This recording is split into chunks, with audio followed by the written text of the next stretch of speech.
Dulu adalah sebagai office boy di dinas perhubungan, kemudian mendapatkan amanah dari pemerintah untuk menjadi staf. Sudah merasa keren, pakai baju seragam, punya pekerjaan tetap, tapi pada waktu itu kita dapat gaji. Hingga pada akhirnya diajak oleh teman-teman, ayo kita berbagi di kampung. Ayo, saya bilang, minggu depan akan berangkat umroh. Dari situ saya nangis, nangisnya. Sampai saya pakai motor ini, bawa koper, saya bawa koper, hujan-hujan dari Jakarta. Waktu itu hujan deras banget, hari Kamis kalau nggak salah waktu itu. Saya bilang ke istri, Bu, Abah disuruh umroh, mau umroh. Istri disuruh ngomong, duit dari mana? Jangankan buat umroh, buat kontrakan aja kita selalu tiap bulan.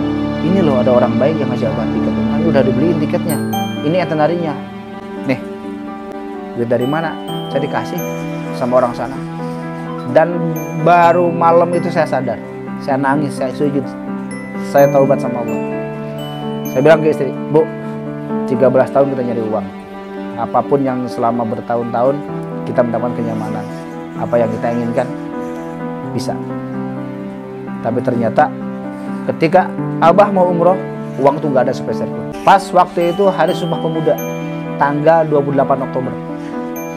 Habis apel, saya bikin ngetik sendiri, bikin surat pernyataan, saya tanda tangan, saya kasih ke pimpinan. Mohon izin komandan, bukannya saya tidak suka, tidak senang dengan pekerjaan di sini, tapi saya harus meninggalkan pekerjaan ini karena beberapa hal. Saya nikmati keseharian saya dengan teman-teman di Sehati. Di Sehati Gerak bersama untuk melakukan kegiatan sosial dan sebagainya.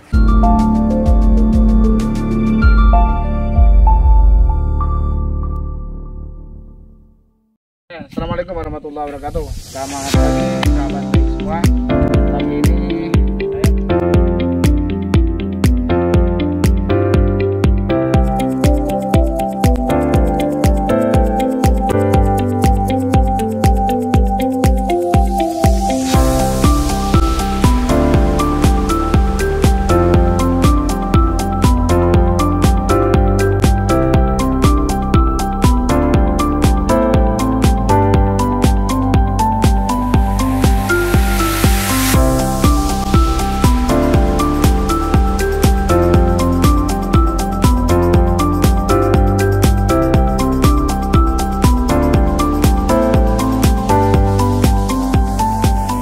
Assalamualaikum warahmatullahi wabarakatuh. Selamat pagi sahabat baik semua. Perkenalkan, nama saya Andri Kurniawan. Saya asli dari Sukabumi. Aktivitas saya sehari-hari adalah bersama kawan-kawan di Sukabumi, aktif di dakwah sosial dan kemanusiaan untuk menemani atau membersamai para mustahik baik di Sukabumi ataupun di luar Sukabumi, bahkan insya Allah sampai ke mancanegara.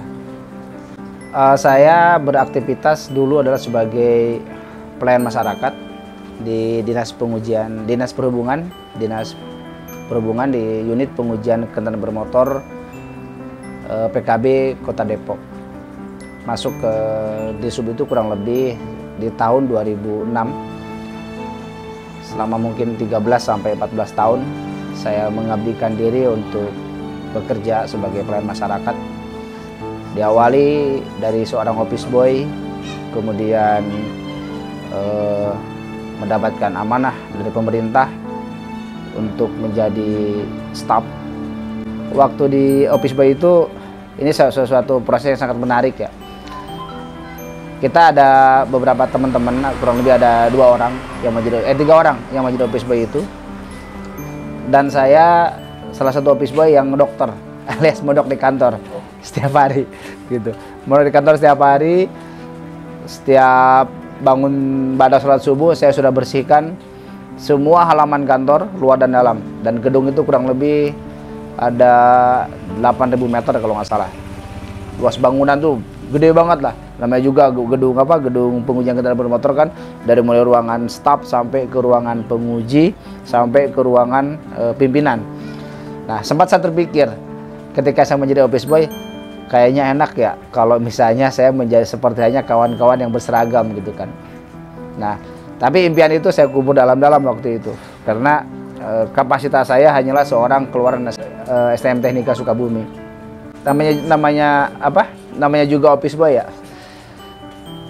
Dan juga aslinya pekerjaan yang paling bawah ya. Tidak pernah ada yang benar. Jadi kotor sedikit diomelin, dipanggil, kemudian kita lambat sedikit bekerja,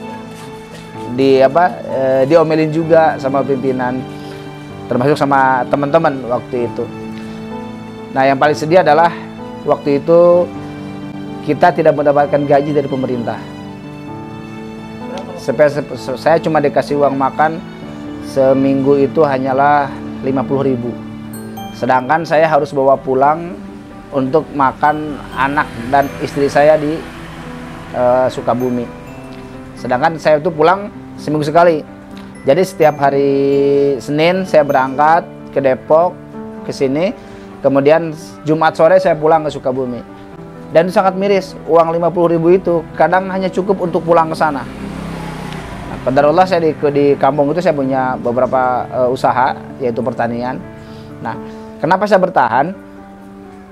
Karena ketika saya keluar STM itu, saya melihat teman-teman yang menggunakan baju seragam. Karena untuk menjadi polisi nggak mungkin, karena saya punya cedera di tangan. Akhirnya saya memilih pengen jadi disub. Nah, kebetulan ada orang Sukabumi yang menjadi pejabat, saya diajak ke sini, dan beliau tidak serta-merta memasukkan saya untuk menjadi staf langsung. Yang pada akhirnya setelah saya mungkin dinyatakan sudah melewati masa-masa sulit seperti itu, masa-masa kepedihan. Akhirnya pimpinan, saya masih ingat waktu itu sore hari saya dipanggil, ini baju, besok kamu sudah tidak lagi menjadi office boy, tapi kamu menjadi staff. Ya, saya bingung waktu itu kan. Baik Pak, saya akan jalankan tugas dari Bapak, tapi izinkan saya, walaupun saya menjadi staff, tetap pelayanan secara pribadi buat teman-teman dan buat pimpinan akan saya laksanakan, karena itu menjadi salah satu tugas kemanusiaan saya gitu. Hingga pada akhirnya saya diangkat tahun 2008. Jadi setelah saya menggunakan seragam, saya tetap masih tetap tidur di kantor gitu kan. Menurut saya ketika mendapatkan seragam itu malah nambah pekerjaan. Jadi kalau pagi-pagi saya harus membersihkan semua ruangan kerja, kemudian menyalakan komputer semuanya, termasuk menyalakan genset dan lain sebagainya, mempersiapkan tool buat kawan-kawan yang bekerja. Sampai jam 9 itu saya melakukan pelayanan di loket, membantu administrasi. Nah, proses itu berjalan kurang lebih sampai tahun 2010 ya. Kemudian sudah merasa keren, pakai baju seragam, punya pekerjaan tetap, tapi pada waktu itu kita nggak dapat gaji. Jadi ketentuan kebijakan pemerintah Kota Depok itu waktu itu belum seperti sekarang ya. Jadi mereka yang digaji adalah mereka yang dicatat sebagai honor daerah. Waktu itu disebut dengan TKK, tenaga kerja kontrak. Mereka adalah orang-orang yang sudah database-nya masuk ke Pemda gitu.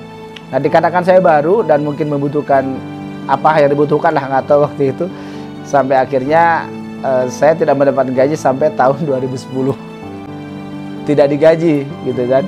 Hanya sekedar uang makan saja lah dari kawan-kawan, dari pimpinan. Di samping itu saya juga berjualan waktu itu, yaitu jualan onderdil motor. Kebetulan saya kan pecinta motor Tiger. Jadi salah satu usaha sampingan saya jual onderdil waktu itu. Kadang apa aja lah, teman-teman butuh apa aja. Isinya waktu itu saya merangkap sebagai penjual palu gada. Apa yang lu mau gua ada, gitu kan. Itu aja. Ada onderdil, kadang ada kayak madu apa segala macam. Saya jual-jual ke teman-teman. Sampai jualin kalender waktu itu, saya masih inget tuh. Nah, tetap saya bertahan karena ada sebuah cita-cita kan. Cita-cita adalah saya ingin menjadi orang yang sukses dengan menggunakan seragam ini, ingin memberikan kebanggaan kepada orang tua. Nah, pihak keluarga sendiri ternyata nggak setuju. Awalnya saya nggak bilang kalau saya kerja di seperti ini. Akhirnya pelan-pelan mereka menyadari dan memahami itu. Pada akhirnya 2010 saya bawa istri dan anak-anak ke sini kontrak. Nah, selama kontrak pun karena kita nggak punya gaji, 2 bulan nggak bayar kontrakan, gitu kan.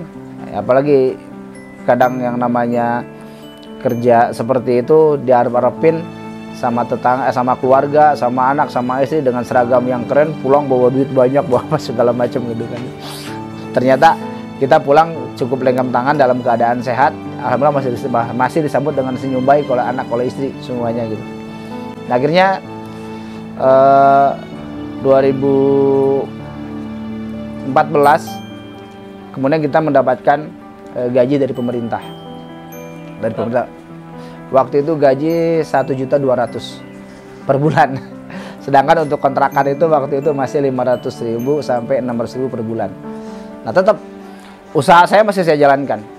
Waktu itu sama sampai sekarang pun masih ada jualan-jualan beberapa kebutuhan lah dari teman-teman. Nah, ada pengalaman menarik di saat ngontrak itu. Saya pulang ke kampung ceritanya. Pulang ke kampung pas mau Ramadan.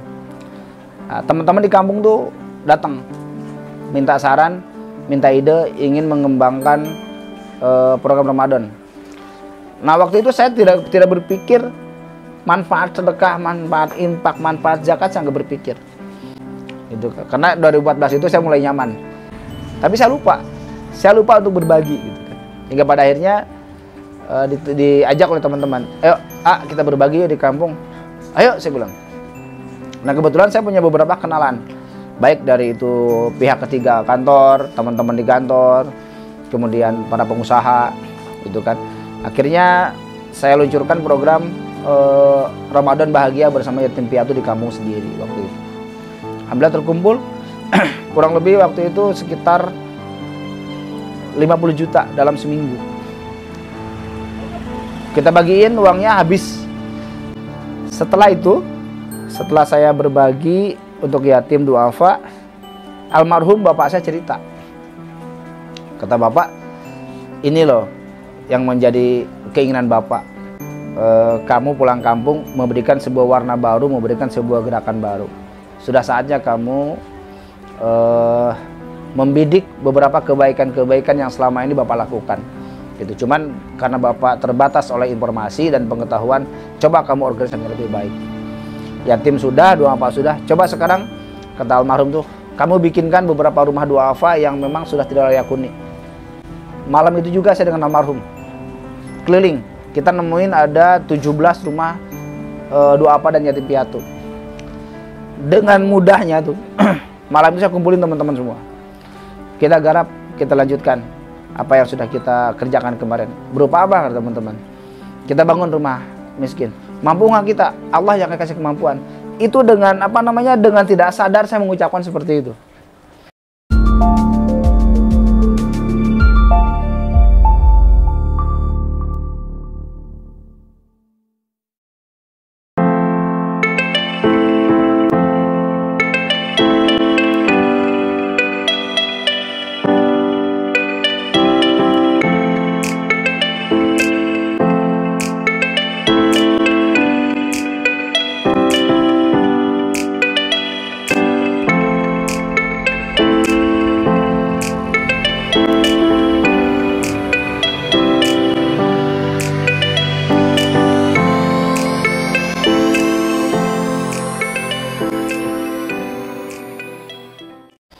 Hingga akhirnya saya bikin galang dana lagi dengan teman-teman semua. Terkumpullah waktu itu hari pertama terkumpul 11 juta. Dan saya garap satu persatu. Nah, setelah rumah pertama selesai, rumah kedua, rumah ketiga, datanglah seorang donatur dengan membawa uang senilai 75 juta rupiah. Kata cash. Kata beliau, ini gunakan untuk pembangunan rumah-rumah yang di kampung ini. Alhamdulillah kita selama itu uang 75 juta itu tidak kepake semuanya. Karena apa? Edukasi saya dengan ke masyarakat masuk. Waktu itu saya bisa dengan teman-teman pemuda bisa bangun 1 minggu 1 rumah. Jadi kalau hari Jumat kita bedah rumahnya, Jumat depan orangnya itu sudah bisa isi rumahnya lagi. Sampai kita kerja sampai tengah malam dengan teman-teman pemuda. Akhirnya disitulah Allah memberikan teguran dengan sangat lembut. Waktu itu saya lagi di kantor, tiba-tiba orang donatur datang, si donaturnya datang. Kata beliau, saya pengen melihat rumah-rumah yang sudah dibangun. Ayo Pak, dengan istrinya. Dia survei ke 17, waktu itu masih bangun rumah yang ke-9. Dia survei ke 9 rumah yang sudah dibangun. Saya bilang, Pak, ini uang Bapak belum kepake semua. Paling baru kepake 20 juta. Lah, kenapa? Karena masyarakat pun ikut bersedekah, saya bilang. Terus, ya ini nanti uangnya akan kita gunakan karena kurang lebih ada 17 rumah yang saya bangun. Oh ya udah, dia udah yakin, udah percaya, kita pulang ke Depok. Di tengah perjalanan, dia cerita, nanya-nanya, saya pernah keluar negeri apa enggak, nggak pernah punya paspor apa enggak, nggak punya. Ketika paginya, saya ditelepon oleh stafnya beliau, Kang, bikin paspor ya katanya. Buat apa? Ya bikin aja lah, bilang aja buat keluar negeri gitu, buat jalan-jalan.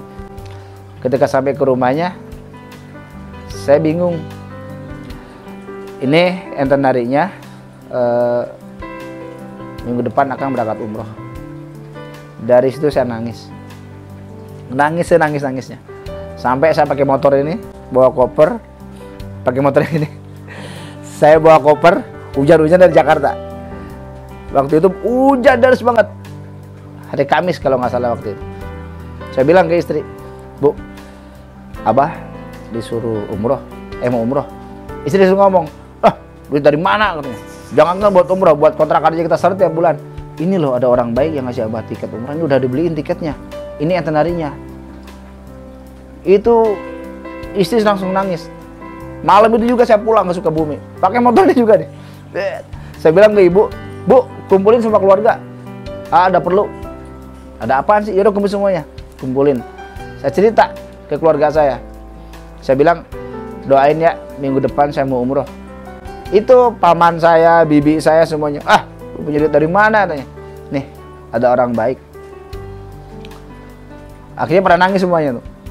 Udah gitu, Jumat nih, saya masuk kantor. Biasanya kalau setelah sholat Jumat kita ada evaluasi di kantor. Setelah pelayanan hari Jumat kan bukan hari terakhir ya, di setiap pekan tuh saya cerita ke pimpinan tuh, Komandan, saya mau izin untuk minta cuti selama 10 hari. Mau kemana? Insya Allah saya mau umroh. Saya diketawain sama teman sekantor. Bahkan ada teman-teman yang lu bercanda lu katanya. Ya udah saya bilang. Ya udah saya minta surat izin cuti. Gak lama kemudian saya berangkat umroh.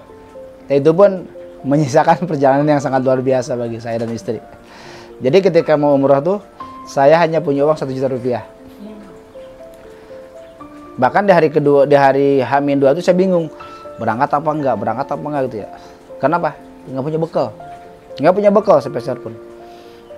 Nah, qadarullah ada seorang teman dari Sukabumi datang ke sini hanya untuk bilang ke saya, Om, ini ada rezeki buat beli aqua di jalan.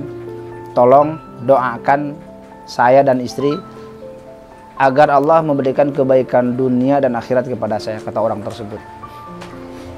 Masya Allah, terima kasih Mas, saya bilang. Insya Allah saya doakan, gitu kan. Saya cuma bawa uang 300.000 Mas. Sampai istri saya bilang, Bah, ini uang bawa aja semuanya. Lah, kalau uang Abah bawa, kalian makan apa di rumah? Jadi yang 1 juta itu 700.000 saya kasih ke istri, 300.000 saya bawa umroh. Ceritanya berangkatlah saya ini ke Tanah Suci. Nah, ada satu jamaah, bukan jamaah, ada anaknya jamaah. Boleh nggak saya nitip bapak saya? Oh boleh, saya bilang. Udah, bapak saya udah sepuh. Ya udah, tolong ya Pak jagain sampai sana. Ya, saya jagain, saya bilang. Akhirnya saya umroh tuh dengan membawa seorang kakek.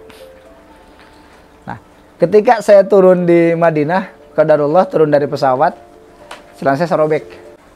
Robek segini nih, celana saya tuh. Dan saya bawa celana warna hitam itu cuma satu-satunya. Saya beli baju, beli celana putih kayak gini, seharga 180.000. 120.000. Dan uang saya tuh hanya tersisa 180.000 nih. Nah, ketika saya selesai dari beli celana tuh, tiba-tiba dipanggil dengan seorang orang tua yang pakai imamah itu kan. Sa'al itu. Kesini. Ya saya samperin. Dia ngasih uang 300 real. Kalau kata bilang ya udah sana gitu kan. Ya udah, saya nggak sadar tuh. Udah saya sampai ke hotel. Nah, saya bilang ke teman-teman, saya pengen ke Raudhah. Mudah-mudahan Allah mudahkan, saya pengen sholat di tempatnya Rasulullah sholat. Saya tidak pernah merasakan sesak, tidak pernah merasakan harus berjibaku masuk ke target tempat duduk ke Raudhah itu kan. Saya sampai di belakang mic-nya imam di situ. Sampai jam 2 malam saya udah sholat, udah baca mushaf, udah segala macam, karena saya punya target. Dalam 1 pekan selama saya umroh itu, saya harus khatam membaca Al-Quran. Dan itu ternyata Allah mudahkan. Sampai akhirnya sholat subuh Allah mudahkan saya untuk benar-benar di belakangnya imam, di Raudhah. Artinya di tempat sholatnya Rasulullah waktu itu. Saya belum sadar juga waktu itu kenapa Allah mudahkan.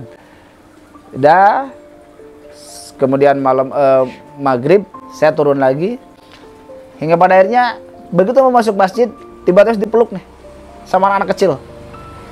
Dipeluk. Ketika dipeluk, ada seorang ibu-ibu ngasih uang ke saya itu. Nggak tahu berapa real tuh ya.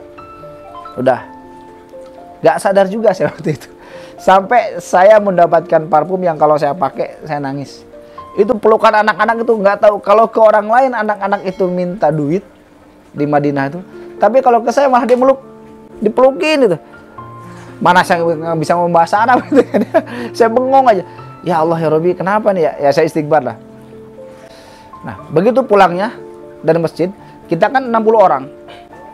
Saya ditugasin untuk ngejaga antara akhwat dan ikhwan gitu kan, untuk jaga jarak dan terus ngamanin ibu-ibu biar tidak keluar dari barisan kan. Nah, pulangnya dari masjid, pas dibelokan, kan orang banyak ya. Saya di tengah, saya ditarik, dipanggil lagi, dikasih lagi uang. Ya udah, saya bilang, berangkatlah saya dari Madinah. Udah gitu saya berangkat ke Mekah.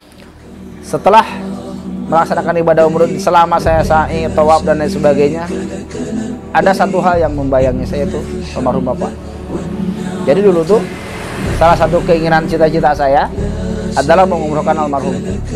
Sempat saya kasih uang bapak untuk almarhum, tapi dikarenakan bapak sakit sampai meninggal tidak terlaksana waktu itu. Hingga pada akhirnya saya tanya ke Mutawif, bisa Pak katanya dibadalkan. Nah, pagi harinya saya ambil mikot lagi untuk melaksanakan umroh, untuk membadalkan dari cita-citanya almarhum bapak. Terlaksana, dan itu khidmatnya lebih daripada pelaksanaan umroh saya. Itu dari mulai tawaf, sa'i sampai ke tahallul sebagainya, itu air mata nggak pernah berhenti. Nah, selama di Mekah pun hal itu terjadi. Ketika mau masuk ada yang ngasih uang lagi. Nah, bahkan ada satu yang menarik, mungkin ini salah satu teguran dari Allah tentang kita tidak boleh sombong dan tidak boleh ingkar janji. Jadi ketika tawaf wada terakhir tuh saya naro sendal, dan naro sendal itu sudah biasa di tempat itu, saya fotoin, foto gitu. Cuman waktu itu sebelum masuk saya bilang ke temennya, ke Ustadz Hadi, Ustadz, anak pengen wakafin sendal ini gitu kan. Ini kan sendal lumayan nih, ada duitnya, saya bilang. Saya wakafin di sini dan dengan beberapa mushaf gitu kan di sana. Yaudah saya juga ikut. Nah, kita taruh nih sendal di tempat yang udah kita tentuin kan, udah kita foto. Nah, ketika saya pulang keluar dari masjid, sendal itu saya cari nggak ada. Sampai akhirnya saya pulang ke hotel tuh jalan kaki. panasnya di Mekah, bisa kirasain bagaimana kita jalan kaki gitu kan ya, dalam kondisi terik matahari seperti itu. Nah, saya lagi bincang-bincang nih jalan kaki, tiba-tiba ada ibu-ibu pakai mobil ngasih sendal jepit 2 pasang tuh. Ya Allah ya Rabbi, sampai segininya ya Allah siapkan buat saya. Nah, di situ saya baru sadar. Terlebih ketika mau pulang, saya bilang nih, uang mau saya bawa pulang buat bayar sebagian utang saya di kampung. Kalau nggak salah waktu itu terkumpul 10.400.000. Udah gitu, saya berpikir saya ingin memberi ini. Kurma, pakaian anak, pakaian istri, dan lain segala macam. Ketika saya masuk ke hotel, saya ditelepon sama Pak RW di kampung. Anak saya pengen ketemu katanya. Kan kamu sekelas dulu. Setelah keluar SMP, dia nggak pernah ketemu dengan orang kampung. Pengen ketemu sekarang. Ketemulah dengan saya. Teh Ira itu, orang sekampung. Nah, ternyata ketika pulang, apa yang saya inginkan itu, ternyata yang saya inginkan itu sudah dibeliin sama orang tersebut. 1 koper semuanya. Padahal di rumah saya cuma uang 300.000 ya.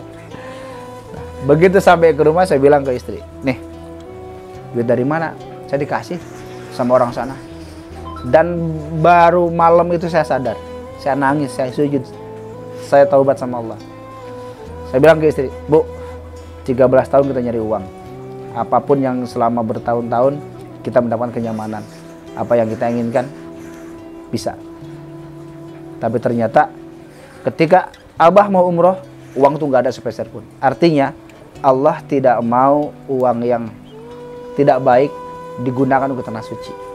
Begitupun dalam kehidupan kita sehari-hari. Allah tidak ridha ketika Abah harus menggunakan uang-uang yang tidak jelas untuk kalian semua.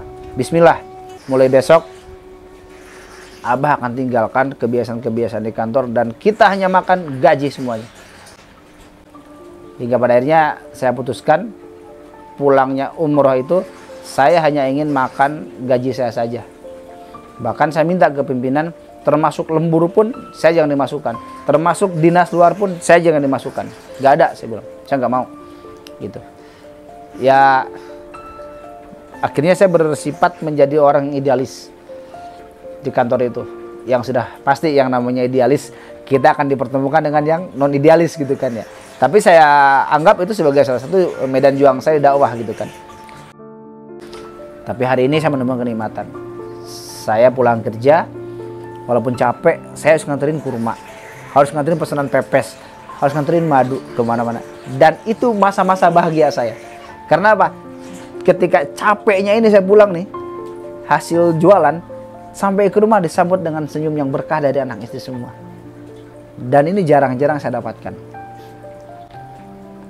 Hingga pada akhirnya berproses lah pertempuran di hati ini nih, antara harus tetap bertahan, antara keinginan saya harus keluar. Selama 1,5 tahun itu sering banyak bencana terjadi di mana-mana nih. Nah, dan selama itu pula ketika ada bencana, saya pasti izin.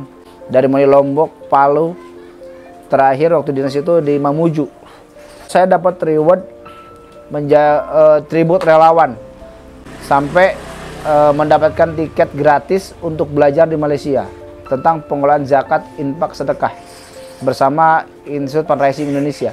Makanya saya bilang ke istri, Bu, sepertinya kita udah bisa nih ninggalin pekerjaan. Saya pulang ke Sukabumi, ke ibu, Bu, izinkan saya mau berhenti kerja. Selagi ibu masih ada, doain. Saya anak ibu satu-satunya yang laki-laki. Ya udah, saya bilang ke istri. Pas waktu itu hari Sumpah Pemuda, tanggal 28 Oktober. Habis apel, saya bikin ngetik sendiri, bikin surat pernyataan, saya tanda tangan, saya kasih ke pimpinan. Mohon izin komandan, bukannya saya tidak suka, tidak senang dengan pekerjaan di sini, tapi saya harus meninggalkan pekerjaan ini karena beberapa hal. Teman-teman bilang, kamu tuh goblok orangnya katanya.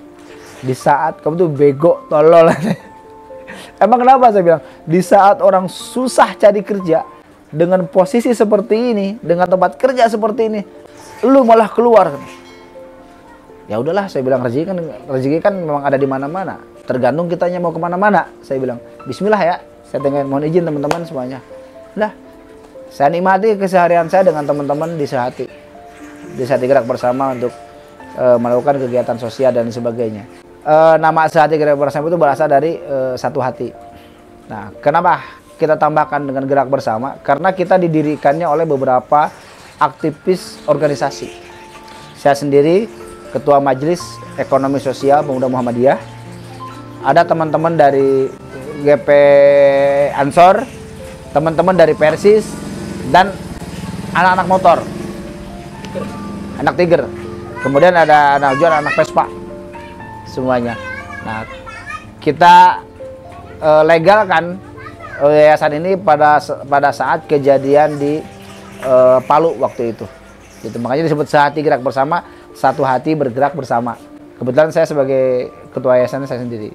Kita hari ini masih tetap di 3 tahun usianya Sehati. Alhamdulillah tim tidak pernah terpecah. Kita masih solid, masih kompak, saling mengisi kekurangan, menggarap beberapa program-program sosial, syiar dan dakwah, termasuk di pendidikan.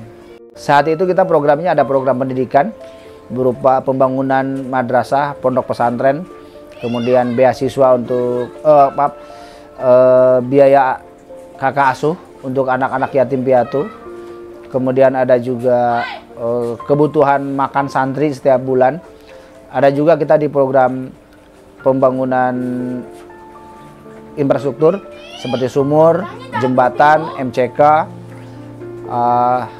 kesehatan, kita ada pendampingan kesehatan, dan juga ada penanganan untuk ODGJ, orang dengan gangguan jiwa. Nah, untuk program karitatifnya, setiap Jumat ini kita bikin program berbagi, sebutnya Warung Berkah Sehati, yaitu kita bikin stand prasmanan untuk para pejuang keluarga, ojo, dan lain sebagainya, termasuk para jemaah masjid di Sukabumi.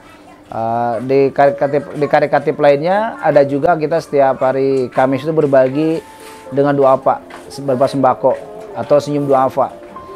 Karitatif selanjutnya adalah program pemberdayaan ibu yatim. Akhirnya kita kasih mereka usaha. Ada yang pakai gerobak, termasuk para mualaf, difabel, kita kasih pemberdayaan ekonominya.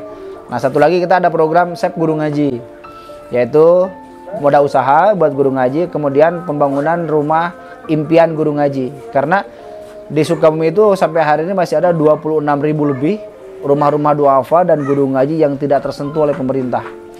Nah, walaupun kita hanya dalam 1 tahun mampu membangun 10 rumah ataupun 8 atau 15 rumah, ini kan masih jauh angkanya ya. Tapi ya paling tidak kita bisa mengajak orang-orang baik untuk bagaimana kita memuliakan para lentera ilmu ini. Itu sih program-programnya. Pencapaian program Sehati sendiri sampai hari ini alhamdulillah baru 3 madrasah yang sudah kita bangun. Madrasah Diniyah di pelosok Sukabumi dan Cianjur. Kemudian ada 5 pondok pesantren yang sudah kita bantu pembangunannya.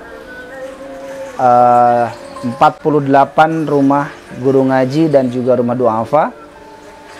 Ada 8 musola dan 1 masjid yang kita bangun. Nah, sumur bor kita baru 13 titik. Insya Allah mungkin minggu ini kita laksanakan lagi untuk kebutuhan di Cimas Jampang, untuk masjid termasuk MCK-nya, untuk masjid dan juga masyarakat. Ini semua dari dana keumatan dan umat, dari mulai zakat, infak dan juga sedekah. Selama waktu 3 tahun ini, karena usia Sehati baru 3 tahun nih. 18 Oktober tahun 2019 berdirinya Sehati itu. Apa yang saya katakan ini, yang saya ceritakan ini menjadi sebuah motivasi buat kawan-kawan semua. Karena jangan pernah takut dengan yang namanya rezeki. Insya Allah rezeki itu Allah siapkan, tergantung bagaimana kita mencari caranya mendapatkan rezeki tersebut dan mengelolanya.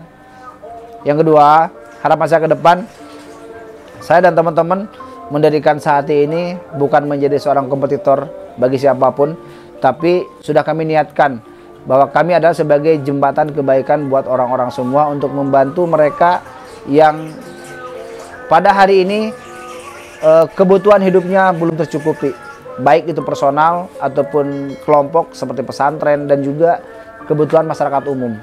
Seperti itu. Saya Andri Kurniawan, foundernya Sehati Gerak Bersama. Assalamualaikum warahmatullahi wabarakatuh.